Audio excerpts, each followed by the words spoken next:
গত মঙ্গলবার 20 আগস্ট দেশব্যাপী সেনা অফিসারদের সাথে সেনা প্রধানের একটা বৈঠক অনুষ্ঠিত হয়েছে। এই বৈঠকটা গুরুত্বপূর্ণ, যা যা আলোচনা হয়েছে সেটাও গুরুত্বপূর্ণ।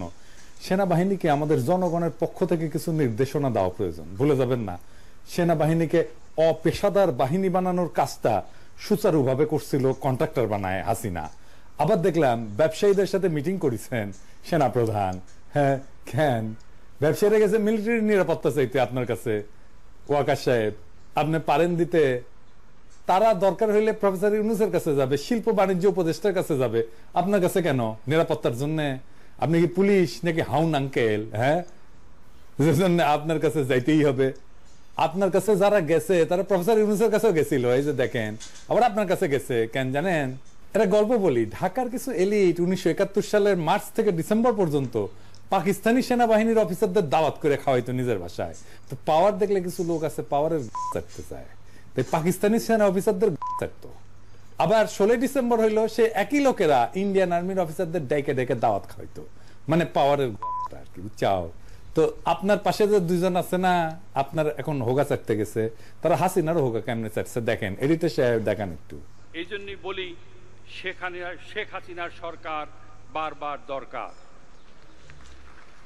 শেখ হাসিনা সরকার, শেখ হাসিনা সরকার, জয় বাংলা, জয় বাংলা, জয় বাংলা, জয় শেখ হাসিনা।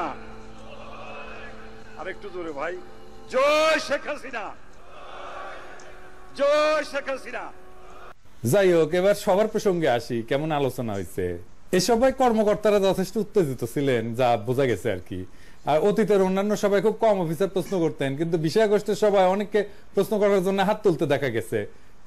সেনা প্রধান মানে ওয়াকার সাহেবের বক্তব্যের মূল পয়েন্ট হচ্ছে যে উনি, আমি এক এক করে কইতেছি, আমি মন্তব্য বলতেছি ওনার বক্তব্যের বিপরীতে। উনি কইছেন, 1 নাম্বার, সেনা মোতায়েন কাঙ্ক্ষিত সময়ের চেয়েও বেশি সময় ধরে চলার সম্ভাবনা আছে। আচ্ছা ওয়াকার সাহেব, এই সিদ্ধান্ত কি আপনি নেবেন? এই সিদ্ধান্ত সেনা প্রধান নেবে না, আদেশটা আসবে অন্তর্বর্তীকালীন সরকারের কাছ থেকে। তাদের প্রতি নিজেকে সমর্পণ করেন।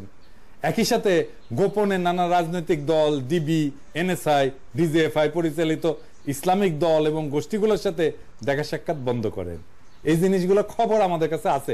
কি করিচ্ছেন এগুলো আপনার লোকেরাই আমাদের এসে কয়া দেয়, বুঝছাও? এটা বন্ধ করেন, নিষেধ করিচ্ছি, বন্ধ করেন।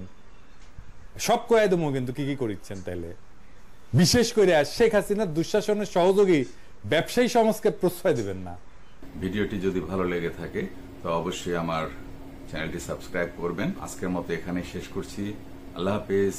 বাংলাদেশ জিন্দাবাদ।